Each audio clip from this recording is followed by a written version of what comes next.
TV, Gen Kabar hari ini senang sekali rasanya saya, Riri Agustin, kembali hadir menjumpai Anda dalam program Gen Kabar Lebong TV. Dan kali ini sesuai dengan episode kemarin, kita masih di Dinas KPU-an Kabupaten Lebong. Dan juga saat sekarang saya sudah berada di depan ruang bidang Cipta Karya. Tentunya saya akan menanyakan kabar dari Kepala Bidang Cipta Karya itu sendiri. Dan juga kita akan mengintip isi ruangan dari Cipta Karya itu. Bagaimana keseruannya? Ikuti saya terus di Gen Kabar Lebong TV.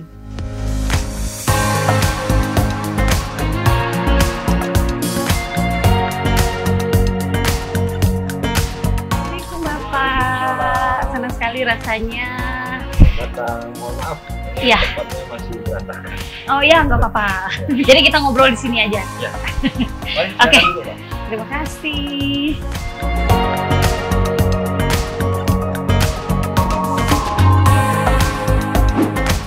Nah, Pak, terima kasih sudah menyempatkan waktunya untuk ngobrol di Gen Kabar Lebong TV. Program ini tuh talk show atau ngobrol-ngobrol santai. Ya. Nah, jadi kali ini kita memang mengundang narasumber yang menurut kita menarik, asik diajak ngobrol. Dan kali ini memang berkesempatan ngobrol dengan Bapak sendiri, Kepala Bidang Cipta Karya PU Kabupaten Lebong, Dinas PU Kabupaten Lebong. Nah, tentunya masyarakat juga pengen tahu nih, siapa sih Kepala Bidang Cipta Karya itu sendiri? Boleh Pak perkenalan dulu nih ke pemirsa? Baik. Ya, terima kasih atas kehadirannya teman-teman dari Lebong TV. Ya, ini saya memperkenalkan diri dulu. Saya Mas Irwan Nugroho. Kebetulan sekarang saya dipercaya oleh Bapak Bupati untuk menjadi Kepala Bidang Cipta Karya Dinas Pekerjaan Umum, Tata Ruang dan Perhubungan Kabupaten Lebong. Sehingga sampai hari ini ya, alhamdulillah masih dipercaya oleh Pak Bupati untuk menjabat sebagai Kabid di Cipta Karya. Iya, sudah berapa lama Pak menjadi Kabid di Cipta Karya? Ini udah untuk ini mungkin baru setengah tahun. Oh, baru setengah tahun. Ya. Tapi setidaknya sudah mengetahui bagaimana isi dari Cipta Karya itu sendiri, tugas dan fungsi, visi dan misi gitu kan Pak ya, tentunya. Alhamdulillah. Sudah tahu ya, harus tahu Harus, gitu kan. dan itu memang kebetulan saya dari awal di PU juga di Cipta Karya. Oh, di Cipta Karya, sebelumnya memang di Cipta Karya. Yang beberapa kali juga pindah di bidang yang lain, pernah juga pindah ke dinas yang lain. Jadi alhamdulillah mungkin sudah bisa banyak sedikit mengerti lah. Dan tahu gitu. Dan tahu sekarang dituntut, Iya, harus tahu. Harus tahu. Tentunya juga seperti saya menuntut Bapak harus tahu apa visi dan misi Cipta Karya itu. Ya. Kalau secara umum sih visi dan misi Cipta Karya itu adalah, kebetulan kita ini kan Cipta Karya ini kebanyakan di bidang gedung dan dia penyehatan lingkungan, dia ada di tata bangunan, dan ada juga kita perencanaan masalah tata bangunan dan tata bangunan dan drainase segala macam penyehatan lingkungan lah.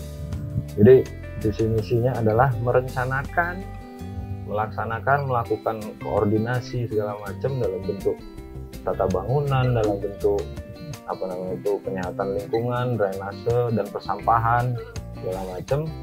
Itu menjadi suatu bentuk gambaran yang akan kita tuju nantinya. Jadi posisi Cipta Karya ini kalau bisa dibilang adalah PU kecil. Oh, PU kecil. Karena dia seluruh bidang pembangunan di bidang kemasyarakatan dan pembangunan di daerah itu disentuh. Oh. Mulai dari bangunan negara, mulai dari drainasenya, persampahannya, jalan lingkungannya pun ada di Cipta Karya.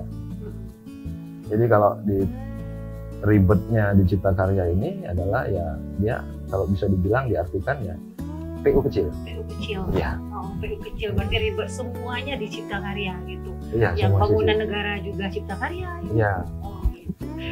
Nggak apa-apa, menarik gitu Pak. Banyak kerja juga bagus. Ya, begitu juga.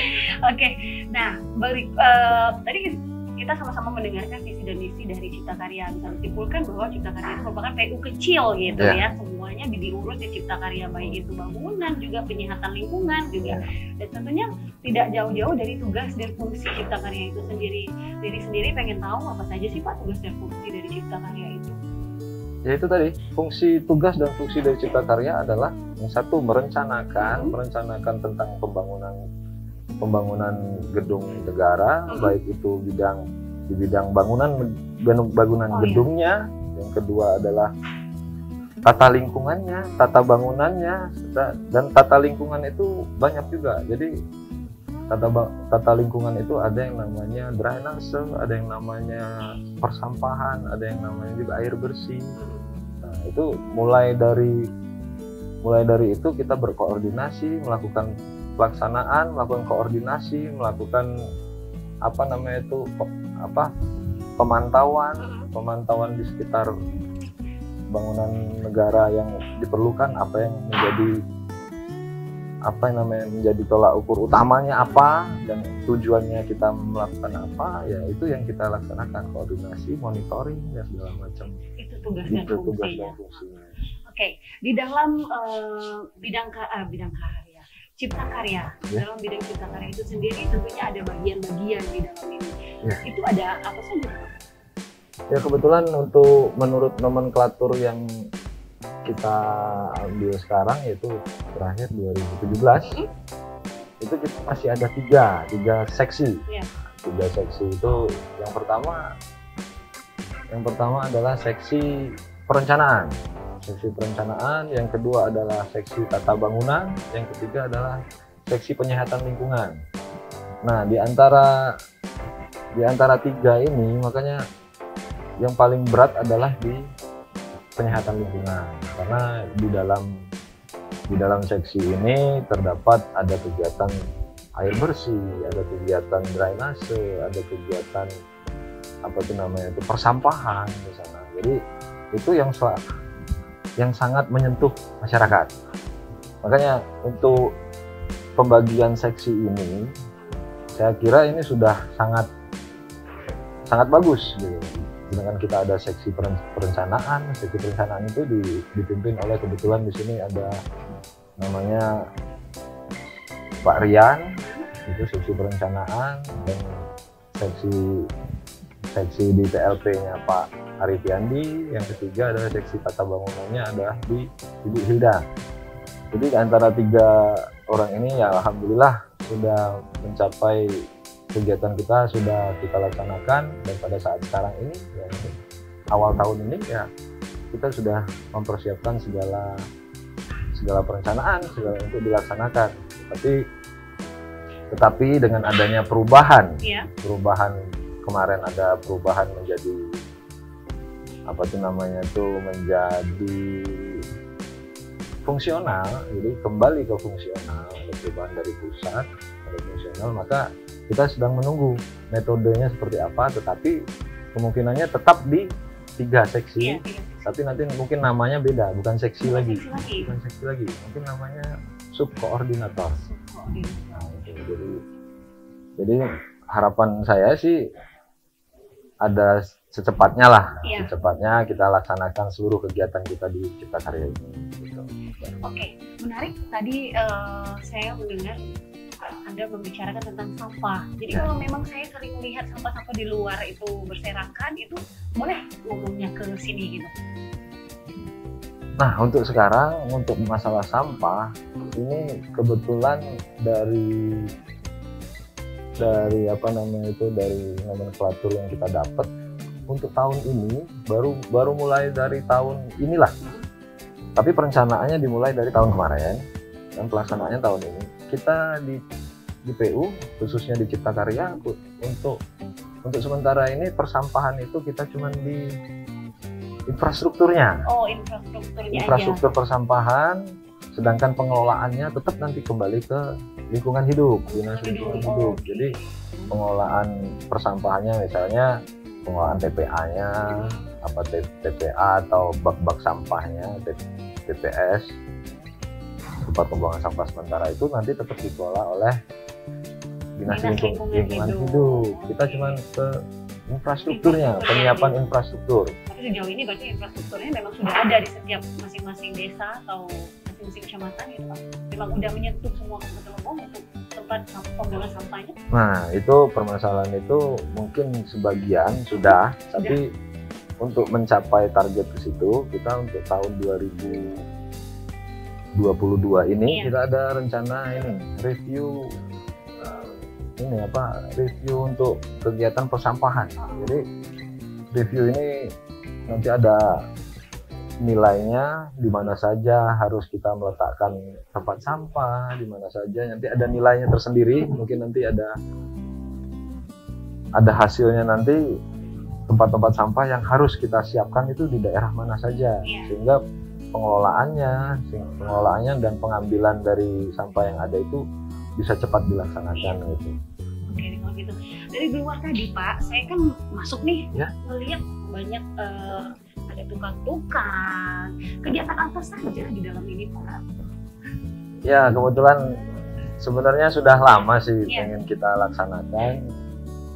Ini untuk meningkatkan kenyamanan saya dan staf saya di dalam, bahwa selama ini kan ruangan kita seadanya lah, seadanya ya sudah memenuhi syarat sih, tapi untuk dari segi panas segala macam untuk meningkatkan kinerja kita ya kita melaksanakan ini kita perbaiki lah, kita buat ada ruang rapatnya, kita kasih biar agak sejuk-sejuk dikit lah. Demi kenyamanan kerja dengan suasana baru. Ya, bisa dibilang seperti itu. Lokasi lama, suasana baru. Ya, bisa dibilang. Oke deh. Jadi mohon maaf ini kalau masih berantakan. Jadi saya mungkin untuk sementara kita kurang nyaman, tapi kalau sudah jadi pasti insya Allah nyaman. Iya. Berarti kalau udah jadi kita ngobrol lagi. Boleh, sangat boleh. Oke deh. Nanti boleh kita ke lapangan lihat bentuk bangunan. Gini kan fokusnya di bangunan gitu kan. Nanti kita boleh Pak ke lapangan kita lihat bangunan-bangunan mana saja yang sudah direncanakan, contohnya gitu, dan udah berdiri nanti. Boleh. Ya, jadi maksudnya lebih ke biar masyarakat tahu ini loh hasilnya gitu. Ya, walaupun nanti kita nanti lihat kondisi di mana yang sudah kita kerjakan, yang bermanfaatnya untuk siapa dan bagaimana nanti kita sampaikan di lapangan saja. Boleh. Masalah. Gitu. Siap. Kita langsung ke lapangan? Siap. Oke. Ya, Mbak. Mau keliling-keliling juga nggak bisa. Iya, ini ruangannya masih seperti ini, jadi mungkin debu nanti. Oke, kalau gitu kita langsung ke lapangan. Ya, mari Mbak. Let's go. Oke, let's go.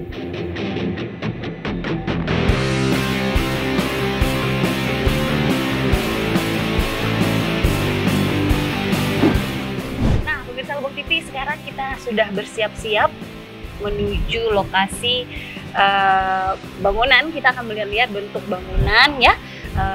Bersama dengan Kabid Cipta Karya. Nanti kita akan ngobrol lebih jauh di sana.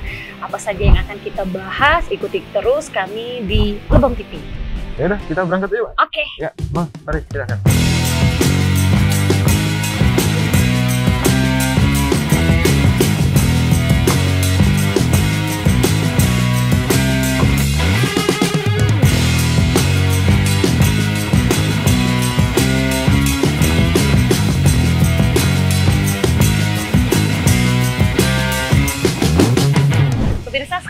Sudah berada di mana nih Pak lokasinya?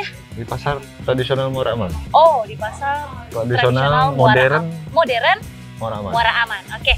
Bagaimana bentuk dalamnya dari pasar tradisional modern Muara Aman ini? Kita akan lihat-lihat ke dalamnya, Pak. Oke. Siap. Yuk.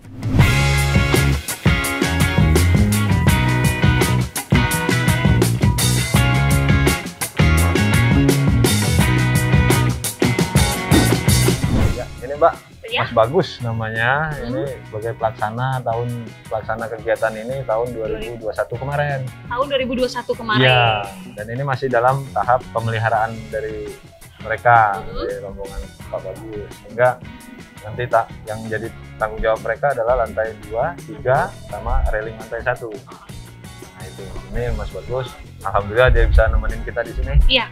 Menunjukkan nanti apa yang telah mereka kerjakan. Oke. Ya. Boleh masuk Mas? Mari silakan Mbak.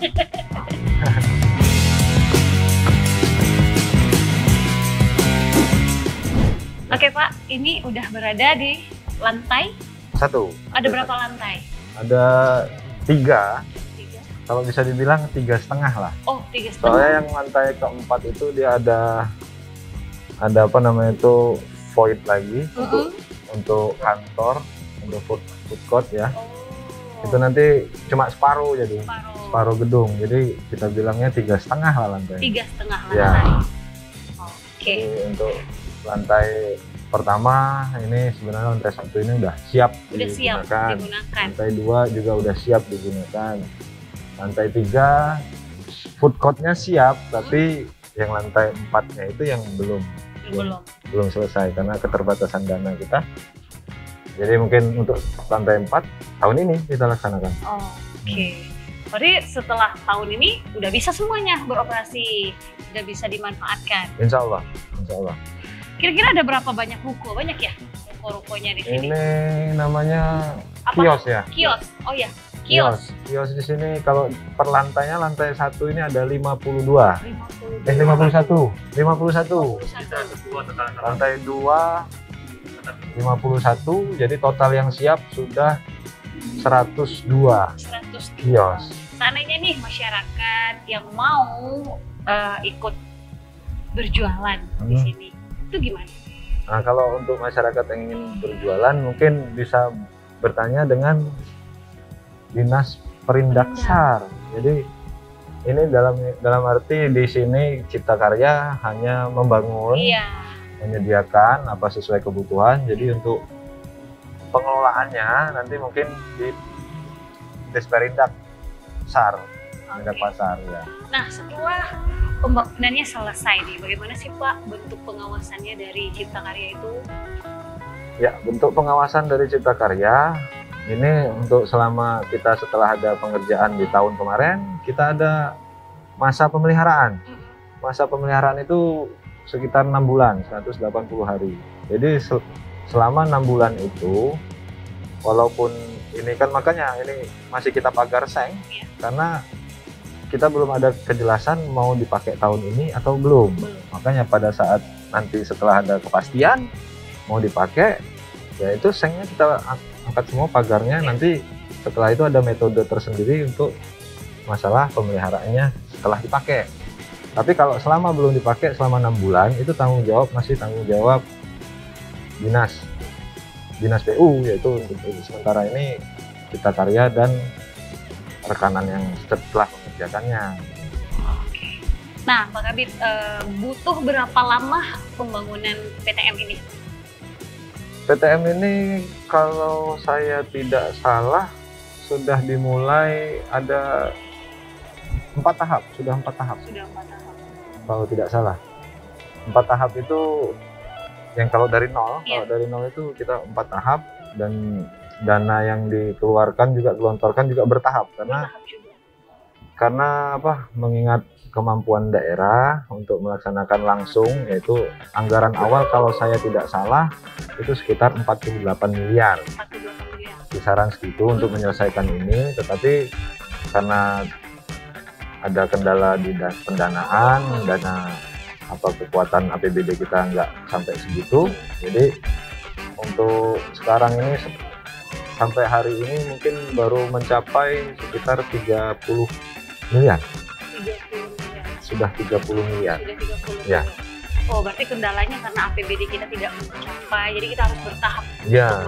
Ya. Cuma kalau seandainya cukup, ya kan berarti tidak butuh waktu lama gitu. Ya. Oke. Nah, misalkan nih kalau setiap bangunan yang akan dibangun, pastilah budgetingnya, anggarannya. Kita sama-sama tahu bahwa APBD kita minim ya, gitu, bisa dibilang seperti itu, tidak bisa menampung semua yang kegiatan yang kita mau gitu kan. Tentu ada tahapan-tahapan sendiri. Sebagai Kabid Cipta Karya, solusi yang bisa Bapak ambil, yang bisa Anda ambil kalau seandainya ingin melakukan kegiatan atau bangunan gitu, tetapi budgetingnya tidak mampu oleh APBD, itu gimana? Yang pertama kita tinjau dari segi perencanaannya. Guna dari bangunan tersebut apa, sehingga kita bisa merencanakan apa saja yang sangat-sangat dibutuhkan. Tapi jika memang yang dibutuhkan adalah masih bisa dibiayai oleh dana APBD, maka mungkin bisa kita laksanakan. Tetapi jika memang tidak bisa atau tidak mampu, dana APBD kita tidak mampu, jadi ya cara ini kita masukkan nanti di pengajuan di dana DAK atau dana apa yang bisa atau dengan pengajuan dana-dana dari pusat. Dan jika dari pusat memang agak ada kendala juga, mengingat kita masih di wilayah COVID ya, ada pandemi COVID, makanya solusi yang terakhir yaitu kita melaksanakan kegiatan itu secara bertahap. Jadi apa dulu yang kita kejar, yang jadi prioritasnya ya kita kerjakan dulu. Jadi setelah kita kerjakan, kalau memang bisa difungsikan kita fungsikan, tapi kalau memang belum ya kita lanjutkan tahun depan, seperti itu. Oke.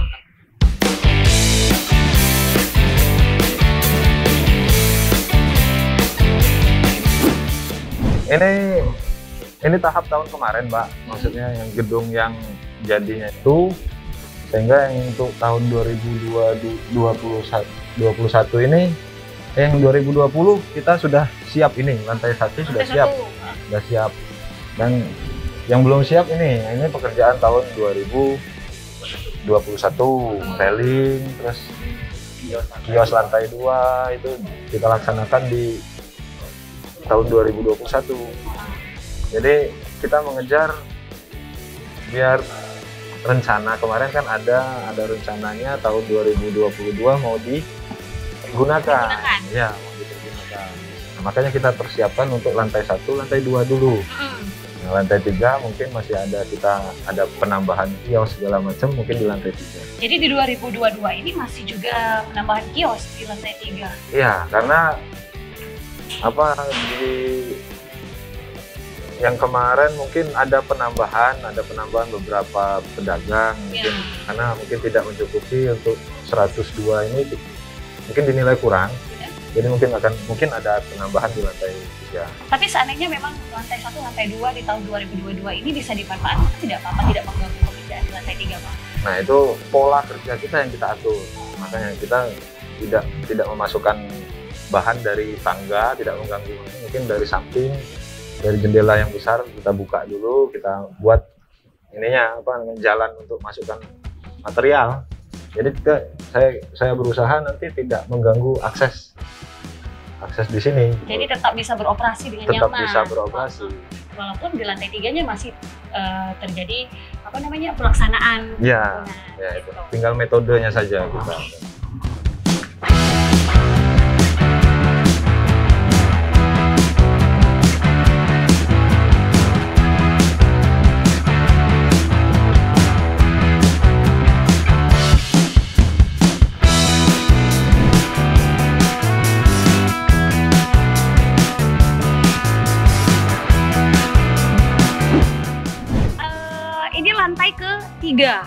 Lantai ketiga. Lumayan, kita udah jalan dari bawah naik tangga nih. Ada nggak cita-cita mau bikin apa gitu?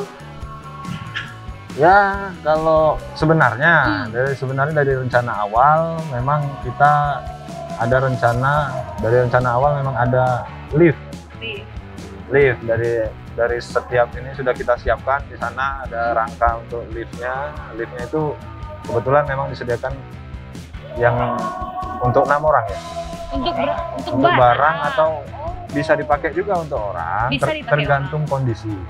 Tergantung kondisi nanti bisa pemanfaatannya seperti apa. Nah, mungkin nanti ada titik yang ada eskalatornya. Iya, cuman kita belum menentukan mau di mana kita pasang juga. Sebenarnya tergantung kebutuhan juga. Kebutuhan dan anggaran yang disiapkan. Jadi intinya pasar ini dibuat untuk masyarakat Lebong, dan kenapa namanya pasar PTM? Itu singkatan dari pasar tradisional modern. Jadi walaupun dia tradisional, tapi semua yang ada di sini modern. Yang bisa kita manfaatkan kemodernannya. Ada lift, ada eskalator, mungkin pada suatu waktu jika dibutuhkan bisa dibuat ada AC. Oh iya. Sesuai kebutuhan sesuai dan juga sesuai anggaran. Iya. Kalau anggarannya tercukupi bisa saja dibuat seperti seperti itu. Tapi setidaknya ini sudah bisa digunakan. Ya. Nah, sejauh ini kan kita sudah berada di ruangan, maksudnya di gedung PTM yang memang menurut saya luar biasa ya. Bagaimana sih keterlibatan masyarakat, Pak, selama ini, sejauh ini dalam proses pembangunan? Dalam proses pembangunan, alhamdulillah masyarakat mendukung. Masyarakat, terutama masyarakat yang hidupnya dari dagang, itu sangat menantikan. Sangat menantikan pasar ini difungsikan, karena memang secara itu kita itu sudah sangat lama, mungkin sudah berapa tahun ini, mungkin sekitar 4 tahun ya, mungkin sekitar 4 tahun ini memang mereka diberikan tempat yang untuk sementara, tapi karena kemarin ada pandemi ini, makanya ada berapa tahun yang tidak teranggarkan sesuai dengan rencana. Jadi ada tadinya rencana sekian, tapi ada anggarannya hanya tercukupi sekian, jadi mundur lagi itunya penyelesaiannya. Jadi untuk sampai saat ini masyarakat sangat mendukung dan menantikan. Nah, mudah-mudahan dalam waktu dekat bisa kita nikmati bersama. Jadi insya Allah lah pasar ini akan berfungsi sebagaimana mestinya. Iya, itu yang ditunggu masyarakat. Iya. Nah, selain PTM ini, apa sih bentuk bangunan yang memang dirancang oleh Cipta Karya itu sendiri? Selain PTM, bangunannya apa aja? Selain dari PTM kemarin, mungkin kita ada sebelum-sebelumnya ada ini. Ada beberapa kegiatan yang fungsinya adalah intinya ruang terbuka hijau. Oh, jadi ruang terbuka hijau sudah kita rencanakan, tapi karena belum sempat dilaksanakan, belum bisa dilaksanakan karena ada beberapa kendala, dan ada sebagian kegiatan yang penunjang untuk kegiatan kepemerintahan, yaitu untuk menambah pelayanan kepada masyarakat, yaitu dengan rehab kantor camat, rehab kantor lurah, segala macam, pokoknya untuk pemerintahan lah. Sedangkan yang lain juga ada, tapi itu sesuai dengan visi Pak Bupati juga, untuk kegiatan penurunan stunting. Penurunan stunting, visi Pak Bupati juga air bersih. Nah, itu juga ada kita rencanakan, tapi untuk ke air bersih dan untuk sanitasinya itu mungkin kita lebih mengutamakan dari dana DAK, dana alokasi khusus yang dari pemerintah pusat. Jadi ruang terbuka hijau tadi untuk rencana ke depannya gitu ya? Rencana ke depan ada ruang terbuka hijau. Ya, intinya untuk meningkatkan untuk meningkatkan wajah Lebong. Itu ada, sudah kami siapkan, tapi memang tidak berjalan mulus sebagaimana kami rencanakan, ya, karena pengaruh dari pandemi dan dana yang disiapkan dana DAU dari pemerintah, APBD. Oke.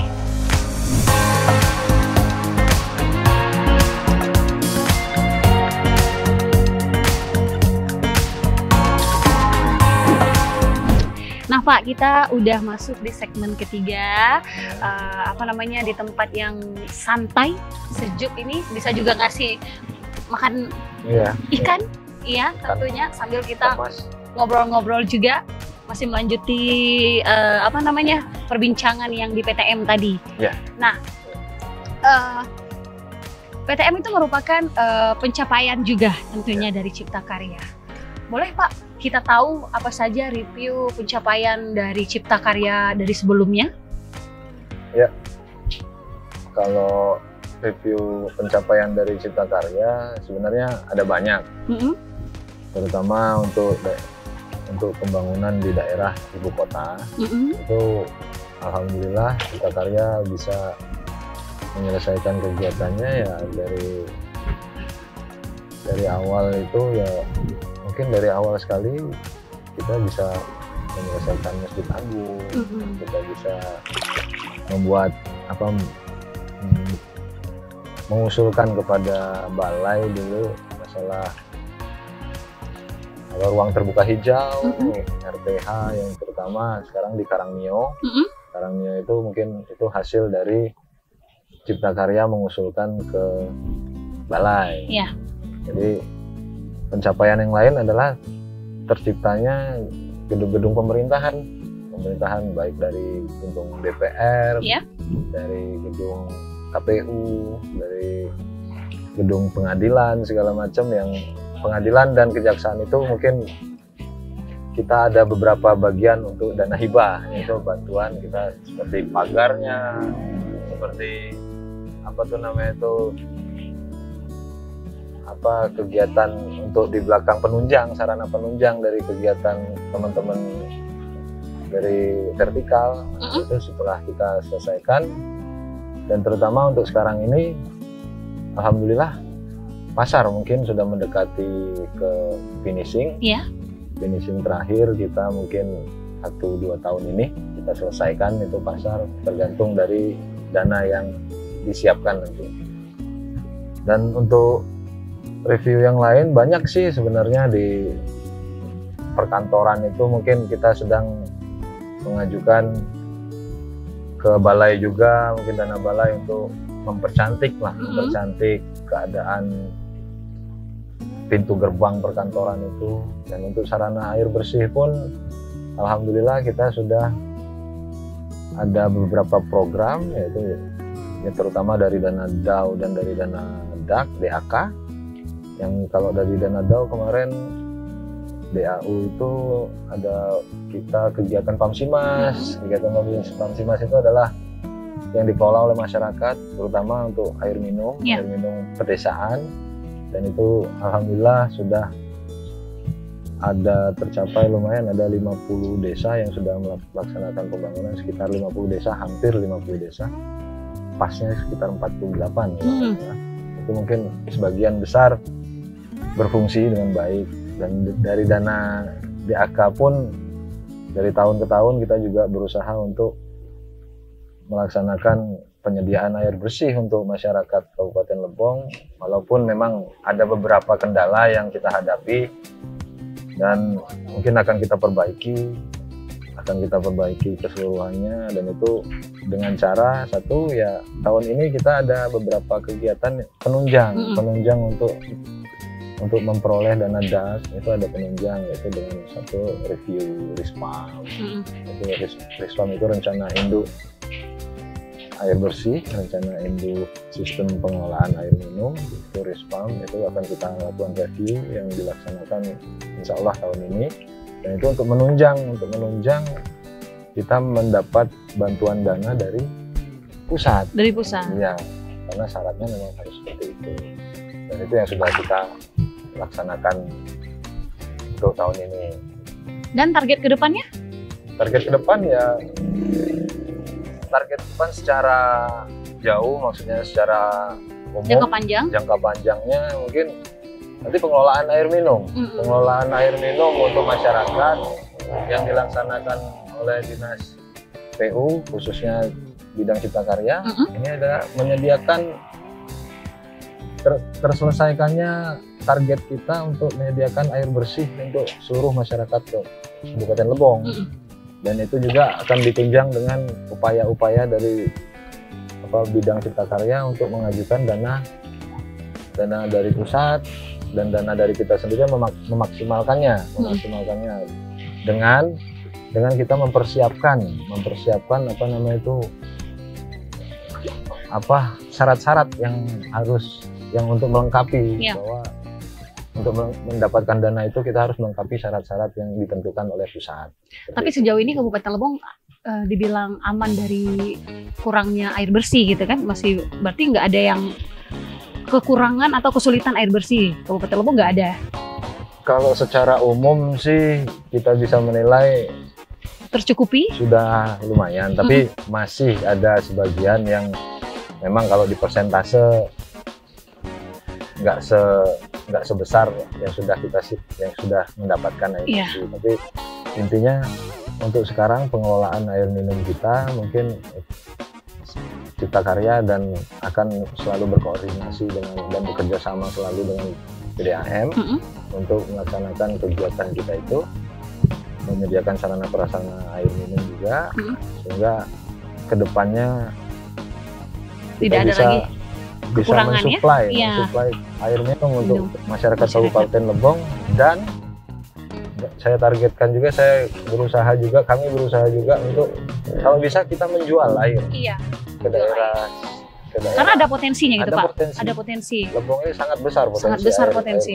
Untuk bisa kita jual air mineral juga. Iya, ada potensi di sana. Sehingga butuhkan pengelolaan kita dan metode yang harus kita laksanakan seperti apa sehingga kita dapat menciptakan hal yang baik seperti itu. Harus jeli-jeli kita melihat potensi itu berarti ya, Pak ya? Iya. Oke deh, dan harapan Bapak kepada masyarakat juga setelah dibangunnya infrastruktur yang memudahkan mobilisasi juga bermanfaat bagi masyarakat, itu apa Pak harapannya? Harapan saya kepada masyarakat Lebong, khususnya kita sama-sama lah, kita seluruh masyarakat Lebong, kita sama-sama menjaga. Maksud menjaga itu ya kita memelihara, menjaga dan tidak melakukan perusakan sebagaimana infrastruktur yang sudah kita bangun. Seperti misalnya nanti ada tempat sampah yang kita siapkan di pinggir-pinggir jalan, ya mohon jangan dirusak. Kita pelihara sama-sama, membuang sampah pada tempatnya sehingga sungai-sungai kita bersih dari sampah.